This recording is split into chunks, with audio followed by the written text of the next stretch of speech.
रमजान का पाक महीना बस खत्म ही होने वाला था और जल्दी ही ईद का त्योहार आने वाला था। हर रोजेदार की तरह सलीम को भी ईद का बेसब्री से इंतजार था। सलीम की माली हालत बहुत अच्छी नहीं थी। वो एक दर्जी था। अपने ही घर के बाहर एक छोटी सी दुकान थी उसकी। सिलाई का काम सलीम ने अपने अब्बू से सीखा था। उस जमाने में सिलाई का काम बढ़िया चलता था, लेकिन अब वक्त बदल चुका था। लोग ज्यादातर रेडीमेड कपड़े खरीदना और पहनना पसंद करने लगे थे। यही वजह थी कि सलीम का काम लगभग बंद ही पड़ गया था और इसीलिए सब कुछ बहुत मुश्किल हो गया था। सुनिए जी, रोजे तो किसी तरह निकल गए, लेकिन ईद को क्या करेंगे? बच्चों का बड़ा मन है नए कपड़े पहनने का, तो सिल दीजिए ना दोनों के लिए एक एक जोड़ी। और वो सिवई। हाँ, मैं करता हूँ कुछ, तुम फिक्र ना करो। इतना कहकर सलीम घर से बाहर आ गया। वो अपनी बीवी फातिमा से नजरें चुरा रहा था, क्योंकि सच यही था कि एक दर्जी होने के बावजूद वो अपने बच्चों के लिए ईद पर नए कपड़े नहीं सिल पा रहा था, क्योंकि उसके पास कपड़ा खरीदने तक के पैसे नहीं थे। फातिमा सलीम के हालात समझती थी, लेकिन वो भी क्या करे। बच्चों के फरमाइशी चेहरे उसे बोलने पर मजबूर कर ही देते थे। अम्मी, आपने अब्बू से बात की? हाँ, बोल दिया है मैंने। अब्बू ने कहा कोशिश करेंगे। फिर से कोशिश? तब तो हो गया, आपा रहने दो। यहाँ तो उम्मीद लगानी ही बेकार है। लगता है इस बार भी इन्हीं फटे पुराने कपड़ों में मनेगी ईद। और मनेगी भी क्या, वही हर साल की तरह अम्मी पानी में सेवई उबाल कर दे देंगी। बस हो गई हमारी ईद। तो इससे अच्छा तो ईद आती ही नहीं। 7 साल का अमान ये सब एक सांस में कह गया। उसके मन में एक बार भी ये ख्याल नहीं आया कि उसकी बातें फातिमा को कितनी तकलीफ दे रही थी। फिर उसी शाम, सुनिए जी, मैंने फैसला कर लिया है। वो पास वाली सोसाइटी में मैं कल ही जाऊंगी। और फातिमा, मुझ पर भरोसा रखो, मैं कुछ कर लूंगा ना। तुम घर पर वैसे ही बहुत काम करती हो, इससे ज्यादा मेहनत तुम्हारे लिए ठीक नहीं है।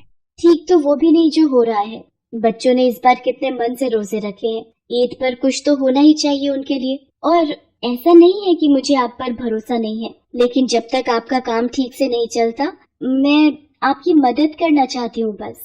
सलीम चाहकर भी फातिमा को रोक नहीं पाया और अगले ही दिन फातिमा काम की तलाश में निकल गई। जी अस्सलाम वालेकुम, मुझे राधा ने भेजा है। अच्छा, वालेकुम अस्सलाम। आओ अंदर आ जाओ। तुमने इससे पहले कहाँ काम किया है? जी कहीं भी नहीं, बस अपना घर ही संभालती आई हूँ अब तक तो। देखो, ईद पर हमारे यहाँ बहुत बड़ी पार्टी है, तो तुम सब कर तो लोगी ना? जी आपा, मैं सब कर लूंगी, आप बिल्कुल फिक्र ना करें। एक मिनट, मुझे ये फालतू की रिश्तेदारी पसंद नहीं है। मुझे मैडम कहोगी तो ज्यादा ठीक रहेगा। जी मैडम जी, माफ कीजिएगा। वो घर काफी बड़ा था। घर की मालकिन हिना वहाँ अपनी बच्ची शाइना के साथ रहती थी। हिना के शौहर का इंतकाल हो चुका था और अब वो खुद ही अपने शौहर का गारमेंट्स का बिजनेस संभाल रही थी। अकेले रहने की वजह से हिना का बर्ताव थोड़ा रूखा हो गया था। वो ज्यादातर गुस्से में ही रहती थी। ये क्या है फातिमा, तुमने अब तक ब्रेकफास्ट नहीं लगाया? मैडम जी, मैंने शाइना बेबी का टिफिन तैयार कर दिया है। और आपका तो रोजा होगा ना? नहीं, मैं रोजे नहीं रखती, तुम्हें मुझसे पूछ लेना चाहिए था। ओह, माफ कीजिएगा मैडम जी, मैं बस अभी कुछ बना कर ले आती हूँ आपके लिए। नहीं, रहने दो, अब मेरे पास टाइम नहीं है, मैं जा रही हूँ। इतना कहकर हिना घर से बाहर निकल गई और फातिमा शाइना के पास चली गई। शाइना बेबी, जल्दी करिए, आपके स्कूल की बस आती ही होगी। आंटी, मेरा स्कूल जाने का मन नहीं है। क्या? ऐसा मत कहिए, आपकी अम्मी गुस्सा करेंगी। आपको अम्मी से कुछ बोलने की जरूरत नहीं है। अम्मी तो वैसे भी शाम को घर आती हैं, उन्हें कुछ पता नहीं चलेगा।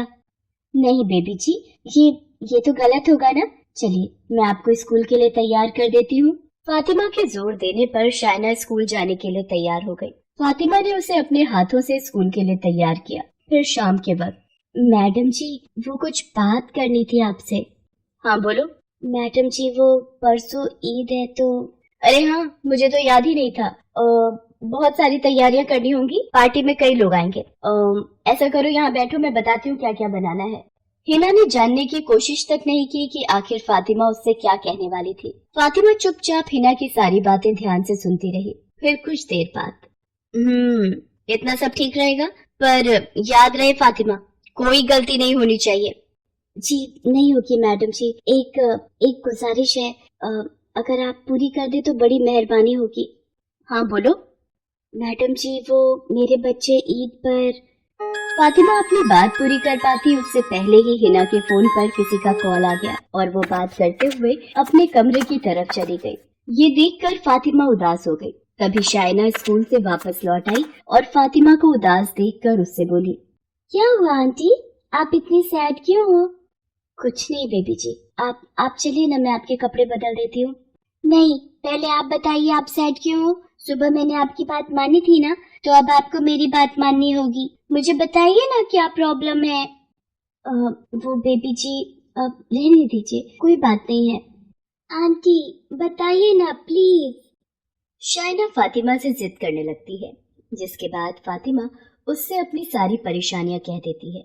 ओह गॉड, क्या ऐसा भी होता है? मेरे पास तो कितने सारे नए कपड़े हैं और फिर भी अम्मी मुझे ईद के लिए नए कपड़े दिलवाने वाली हैं। आंटी आप बिल्कुल परेशान मत हो, मैं अम्मी को बोल दूंगी, वो आपके बच्चों के लिए भी नए कपड़े खरीद लेंगी। फातिमा क्या है ये सब? मैंने सब सुन लिया है। तुम्हें अगर कुछ चाहिए तो मुझसे बात करो ना। शाइना से ये सब कहने का क्या मतलब है? क्या करना चाहती हो तुम? अम्मी आंटी को मत डांटिए, मैंने ही। शाइना तुम चुप रहो और अपने कमरे में जाओ अभी। मैडम जी आप गलत समझ रही हैं, मैं जो समझ रही हूँ ठीक समझ रही हूँ। तुम्हें कुछ कहने की जरूरत नहीं है, बस ये ईद की पार्टी निपटाओ और फिर उसके बाद अपना हिसाब करो। तो नहीं मैडम जी ऐसा मत कहिए, मुझे इस काम की बहुत जरूरत है। जरूरत है तो क्या कुछ भी करोगी तुम? मेरी शाइना अभी बच्ची है, उसे बहलाकर तुम क्या करना चाहती थी? मैं सब समझती हूँ। इतना कहकर हिना वहाँ से चली गई। फातिमा दुखी होकर रोने लगी। हिना ने उसे उसकी सफाई में कुछ कहने का मौका तक नहीं दिया। अम्मी आप आ गई, कहाँ जा रहे हो तुम दोनों? सिर्फ हम दोनों नहीं अम्मी, बल्कि आप भी तो चल रही है ना हमारे साथ ईद के लिए कपड़े दिलवाने। आपने ही तो कहा था कल। हाँ कहा तो था मैंने, पर बच्चों। पर क्या अम्मी, आप भी अब्बू की तरह झूठ बोल रही थी क्या? नहीं, पर वो क्या है ना, आज मैडम जी से बात नहीं हो पाई। कल मैं जरूर उनसे बात करूंगी और तब हम पक्का बाजार चलेंगे, ठीक है? फातिमा ने उस वक्त तो किसी तरह बच्चों को मना लिया, लेकिन वो खुद नहीं जानती थी कि अगले दिन वो क्या करेगी। हिना के घर पर पार्टी की तैयारियां जोर शोर से चल रही थी। फातिमा भी इन्हीं तैयारियों में लगी थी। तभी अचानक, शाइना कहाँ हो तुम? फातिमा तुमने शाइना को देखा क्या? नहीं मैडम जी, मैंने तो उन्हें नहीं देखा। देखो फातिमा, सच सच बताओ कहाँ है मेरी शाइना? मैडम जी आपका क्या मतलब है? मुझे सच में नहीं पता शाइना बेबी कहाँ है। हिना ने खुद ही ये तय कर लिया था कि फातिमा ने ही शाइना को गायब किया है। वो पुलिस को फोन करने ही वाली थी कि तभी अचानक शाइना खुद वहाँ पर आ गई। उसके हाथों में ढेर सारे कपड़े थे, जिन्हें फातिमा को देते हुए उसने कहा, आंटी ये लीजिए, ये नए तो नहीं है लेकिन बहुत पुराने भी नहीं है, मैंने स्टोर रूम से लेकर आई हूँ। अब तो आपके बच्चे ईद पर खुश हो जाएंगे ना? शाइना क्या है ये सब? तुमसे ये सब किसने करने के लिए कहा? फातिमा ने ना? नहीं मम्मी, आंटी ने मुझसे ये कपड़े लाने को नहीं कहा और उस दिन भी मैंने ही उनसे जिद की थी, तभी उन्होंने मुझे अपनी प्रॉब्लम बताई थी। अम्मी आपने ही तो सिखाया था कि हमें जितना हो सके जरूरतमंदों की मदद करनी चाहिए, हमें दूसरों की ईद मुबारक करनी चाहिए, तभी हमारी भी ईद मुबारक होती है। अम्मी आंटी के बच्चों के पास पहनने के लिए नए कपड़े नहीं है और मेरे पास इतने सारे हैं, तो अगर मैं इन्हें ये कपड़े दे दूं तो इसमें गलत क्या है? हिना के पास अब कहने को कुछ नहीं था। उसकी खुद की बेटी ने उसे वो सब याद दिला दिया जिसे वो अपनी परेशानियों में भूल गई थी। उसने फौरन शाइना से वो सारे कपड़े लेकर फातिमा को दिए और उससे कहा, फातिमा मुझे माफ करना, मैंने तुम्हें गलत समझा, पर एक बात बताओ, तुम्हारा तो एक बेटी और एक बेटा है ना, तो सिर्फ इन कपड़ों से तो काम नहीं चलेगा। शाइना तो फिर चले ईद की शॉपिंग के लिए। शाइना ने मुस्कुराकर हिना का हाथ थाम लिया। इसके बाद हिना ने न सिर्फ फातिमा के बच्चों को ईद पर नए कपड़े पहनाए, बल्कि उसने सलीम को भी काम पर रख लिया। सलीम हिना की गारमेंट कंपनी के लिए कपड़े सिलने लगा और इस तरह हिना और फातिमा दोनों की ईद मुबारक हुई।